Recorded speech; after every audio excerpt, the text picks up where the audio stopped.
9వ అధ్యాయము 27వ వచనము. హెబ్రీ పత్రిక 9వ అధ్యాయం 27వ వచనం. మనుషులొక్కసారి మృతి పొందవలనని నియమింపబడెను. ఆ తరువాత తీర్పు జరుగును. ప్రార్థన చేస్తాను. దేవా, మీకు అనేక వందనాలు, స్తోత్రాలు చెల్లిస్తున్నాను. మీ దాసుడు నిలువబెట్టి మీరు అందించిన మధుర వాక్కులను బట్టి నీకు స్తోత్రం.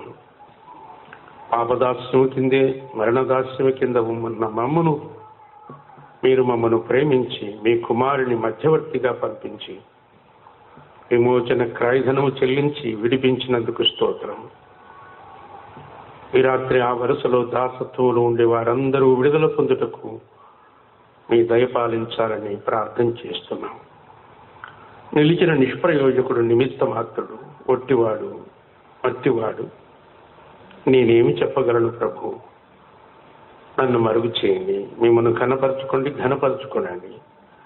నీ ప్రజలకు గొప్ప క్షేమం కలిగే మాటలు విడుదల చేయండి. ఈ రాత్రి ఒక శుభకరమైన దినముగా వారికి దయచేయండి. మీకు అనంతమైన మహిమ కలిగించుకోనండి. యేసుక్రీస్తు నామమున వినయముతో ప్రార్థించి వేడుకొంటున్నాం తండ్రి, ఆమేన్. ప్రియమైన దేవుని బిడ్డలారా, ఈ రాత్రి దేవుని నియామకమును గురించి ఒక్క మాట చదివాం. ఇలాంటి ఎన్నో నియామకాలు దేవుని గ్రంథంలో ఉన్నాయి. అవసరమైన కొన్నింటిని మాత్రం మీ ఎదుటికి తెచ్చి వివరించి నిర్ణయించబడిన కాల పరిధిలో ముగించే ప్రయత్నం చేస్తాను. మనుషులు ఒక్కసారి మృతి పొందవలనని నియమించబడను. ఇది దేవుని నియామకం. దీన్ని ఎవరు తారుమారు చేసేదానికి వీలు కాదు. ముందే కానీ వెనుకే కానీ చేసేదానికి వీల్లేదు. నియమించబడిన నియామకాలు మార్చేదానికి, సవరించేదానికి వీల్లేదు. మనుషులు ఒక్కసారే మృతి పొందవలనని నియమించను.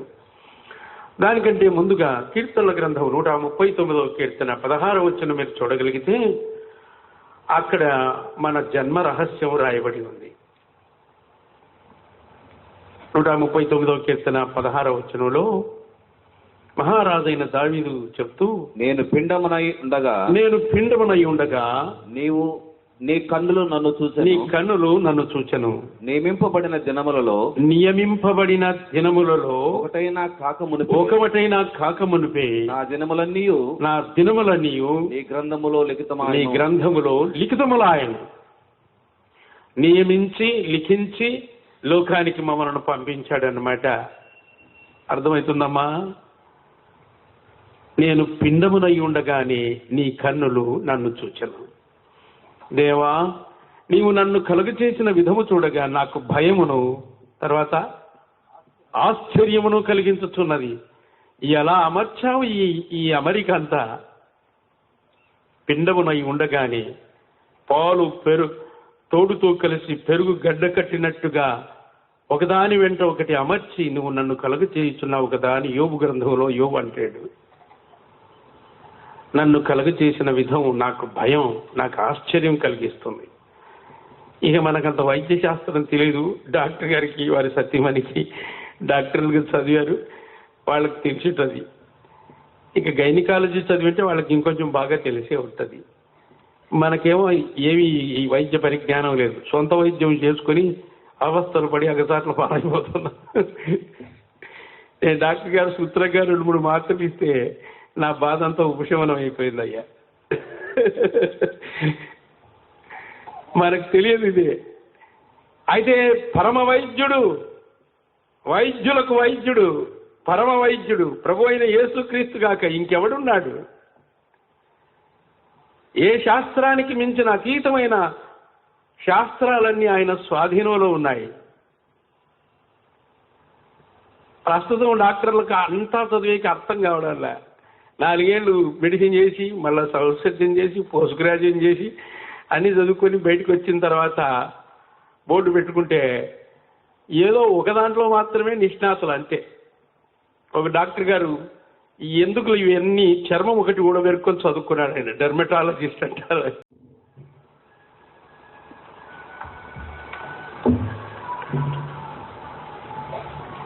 తొమ్మిదవ అధ్యాయము 27వ వచనము, హెబ్రీ పత్రిక 9వ అధ్యాయం 27వ వచనం. Thank you. మనుషులొక్కసారే మృతి పొందవలనని నియమింపబడెను.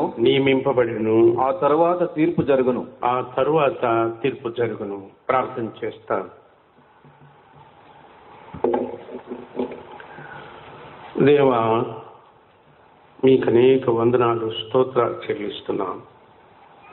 మీ దాసుడు నిలువబెట్టి మీరు అందించిన మధుర వాక్కులను బట్టి నీకు స్తోత్రం. పాపదాస్యము కిందే మరణదాస్యము కింద ఉన్న మమ్మను మీరు మమ్మను ప్రేమించి మీ కుమారుని మధ్యవర్తిగా పంపించి విమోచన క్రయధనము చెల్లించి విడిపించినందుకు స్తోత్రం. ఈ రాత్రి ఆ వరుసలో దాసత్వంలో ఉండే వారందరూ విడుదల పొందుటకు మీ దయపాలించాలని ప్రార్థన చేస్తున్నాం. నిలిచిన నిష్ప్రయోజకుడు, నిమిత్త మాత్రుడు, ఒట్టివాడు, మట్టివాడు, నేనేమి చెప్పగలను ప్రభు? నన్ను మరుగు చేయండి, మిమ్మల్ని ఘనపరచుకోనండి. నీ ప్రజలకు గొప్ప క్షేమం కలిగే మాటలు విడుదల చేయండి. ఈ రాత్రి ఒక శుభకరమైన దినముగా వారికి దయచేయండి. మీకు అనంతమైన మహిమ కలిగించుకోనండి. యేసుక్రీస్తు నామమున వినయముతో ప్రార్థించి వేడుకొంటున్నాం తండ్రి, ఆమేన్. ప్రియమైన దేవుని బిడ్డలారా, ఈ రాత్రి దేవుని నియామకమును గురించి ఒక్క మాట చదివాం. ఇలాంటి ఎన్నో నియామకాలు దేవుని గ్రంథంలో ఉన్నాయి. అవసరమైన కొన్నింటిని మాత్రము మీ ఎదుటికి తెచ్చి వివరించి నిర్ణయించబడిన కాల పరిధిలో ముగించే ప్రయత్నం చేస్తాను. మనుషులు ఒక్కసారి మృతి పొందవలనని నియమించమనను. ఇది దేవుని నియామకం. దీన్ని ఎవరు తారుమారు చేసేదానికి వీలు కాదు. ముందే కానీ వెనుకే కానీ చేసేదానికి వీల్లేదు. నియమించబడిన నియామకాలు మార్చేదానికి, సవరించేదానికి వీల్లేదు. మనుష్యులు ఒక్కసారే మృతి పొందవలనని నియమించను. దానికంటే ముందుగా కీర్తనల గ్రంథం 139వ కీర్తన 16వ వచనం మీరు చూడగలిగితే అక్కడ మన జన్మ రహస్యం రాయబడి ఉంది. 139వ కీర్తన 16వ వచనంలో మహారాజైన దావీదు చెప్తూ, నేను పిండమునై ఉండగా నీవు నీ కన్నులు నన్ను చూచెను. నియమింపబడిన దినములలో ఒకటైనా కాకమునిపే నా దినములన్నీయు నీ గ్రంథములో లిఖితములాయను. నియమించి లిఖించి లోకానికి మమ్మల్ని పంపించాడన్నమాట. అర్థమవుతుందమ్మా? నేను పిండమునై ఉండగానే నీ కన్నులు నన్ను చూచెను. దేవా, నీవు నన్ను కలుగ చేసిన విధము చూడగా నాకు భయమును, తర్వాత ఆశ్చర్యమును కలిగించుచున్నది. ఎలా అమర్చావు ఈ అమరిక అంతా? పిండమునై ఉండగానే పాలు తోడుతో కలిసి పెరుగు గడ్డ కట్టినట్టుగా ఒకదాని వెంట ఒకటి అమర్చి నువ్వు నన్ను కలుగ చేయుచున్నావు కదా అని యోబు గ్రంథంలో యోబు అంటాడు. నన్ను కలుగ చేసిన విధం నాకు భయం, నాకు ఆశ్చర్యం కలిగిస్తుంది. ఇక మనకంత వైద్య శాస్త్రం తెలియదు. డాక్టర్ గారికి, వారి సత్యమణికి, డాక్టర్లుగా చదివారు, వాళ్ళకి తెలిసిటది. ఇక గైనకాలజీ చదివితే వాళ్ళకి ఇంకొంచెం బాగా తెలిసే ఉంటుంది.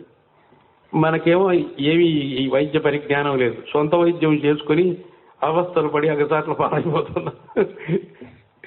నేను డాక్టర్ గారు సూత్రంగా 2-3 మాత్రలు ఇస్తే నా బాధ అంతా ఉపశమనం అయిపోయింది అయ్యా.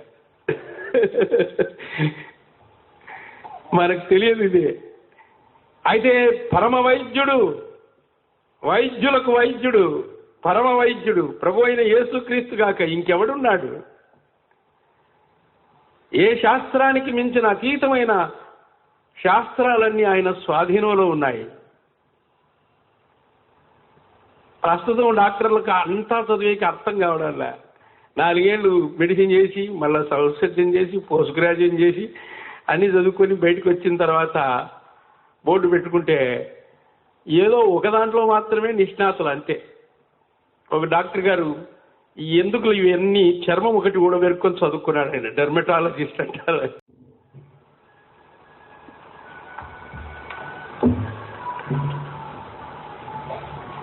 9వ అధ్యాయము 27వ వచనము. హెబ్రీ పత్రిక 9వ అధ్యాయం